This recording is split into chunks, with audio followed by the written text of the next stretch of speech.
अगर राम को भगवान माने होते, अगर राम को भगवान माने होते तो आप देखो राम को पूरा जीवन युद्ध यानी लड़ाई करते हुए बीत गया। अगर कोई उनको भगवान पहचान लिया होता तो लड़ाई क्यों करता।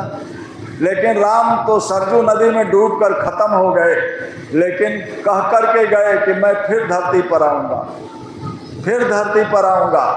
तो राम शरीर छोड़कर गए और त्रेता भी चला गया। फिर द्वापर युग आया। अब द्वापर में कंस और दुर्योधन का अत्याचार बढ़ गया। फिर धरती पर शक्ति तो वही आई, शरीर और नाम बदल गया। क्या नाम पड़ गया? कृष्ण नाम पड़ गया। जब मथुरा में श्री कृष्ण का जन्म हुआ तब भगवान का नाम कृष्ण रखा गया। उसके पहले कोई भी कृष्ण नाम नहीं जानता था।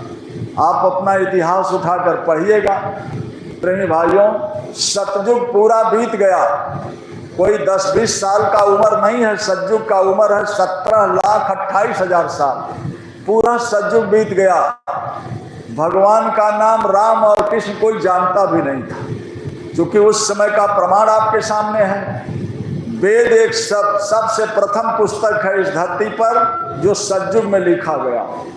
सतयुग में वेद की रचना हुई। प्रेमी भाइयों, 1,00,000 श्लोक है, 80,000 कर्म कांड, 16,000 उपासना कांड, 4,000 ज्ञान कांड। पूरे वेद में कहीं राम का वर्णन ही नाम ही नहीं आया है। उस समय तो राम का अवतार ही नहीं हुआ था। इसलिए प्रेमियों बड़े ध्यान से समझो आप। लेकिन भगवान का नाम राम और कृष्ण रखा किसने? उनके माता पिता ने नहीं रखा था। भगवान का नाम राम उनके गुरु वशिष्ठ ने रखा था। कृष्ण नाम भी उनके महर्षि गर्ग ने रखा था। क्योंकि आपके नाम रखने और महात्मा के नाम रखने में अंतर होता है। क्या अंतर होता है? आप भी अपने लड़के का नाम राम, हनुमान और कृष्ण रखते हो, तो आपके नाम रखने से आपका लड़का राम और कृष्ण जैसा नहीं होता। महात्मा जिस नाम को रखते हैं उसमें शक्ति, उसमें पावर, उसमें ज्ञान भर देते हैं और उस नाम से सभी जीवों का लाभ होता है, कल्याण होता है।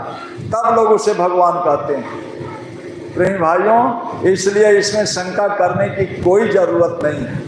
अब तो भगवान कृष्ण जब उस समय धरती पर अवतार लिए, प्रेमी भाइयों देखो आप, धर्म की स्थापना किए। 18 दिन के अंदर पूरे विश्व के विज्ञान को मिट्टी में मिला दिया, खून की नदी बह गई।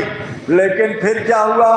कृष्ण के पैरों में एक बहेलिया ने धनुष बाण से मार दिया, तो वो भी खत्म हो गए, वो भी खत्म हो गए। द्वापर भी खत्म हो गया, कृष्ण भी खत्म हो गए और द्वापर भी खत्म हो गया। अब तो कलयुग आ गया है। अब कलयुग आ गया तो अब आपको तो आपके किताब में लिखा है कि जब जब हो ही धर्म की हानि तब तब वो प्रभु धरती पर आता है। तो अब कलयुग में धर्म की हानि हो रही है कि नहीं? हो रही है। अगर धर्म की हानि हो रही है, अधर्म, अत्याचार, दुराचार, व्यभिचार चारों तरफ हो रहा है, तो वो प्रभु जरूर धरती पर आएगा। और वो प्रभु धरती पर आएगा तो कैसे पहचानोगे? जब राम और कृष्ण को नहीं पहचाना तो इस समय कलयुग में कैसे उस प्रभु को पहचानोगे? इसलिए प्रेमियों, धर्म पुस्तक में आपके महात्माओं ने लिखा है। क्या लिखा है? कि यहाँ अवतार भी 2 तरह का होता है। इस धरती पर अवतार 2 तरह से होता है। कौन सा अवतार? एक कलंकी अवतार, दूसरे निष्कलंक अवतार। कलंकी अवतार का मतलब क्या है? वो प्रभु जब धरती पर आता है तो अपने हाथ से दुष्टों को मारकर खत्म करता है।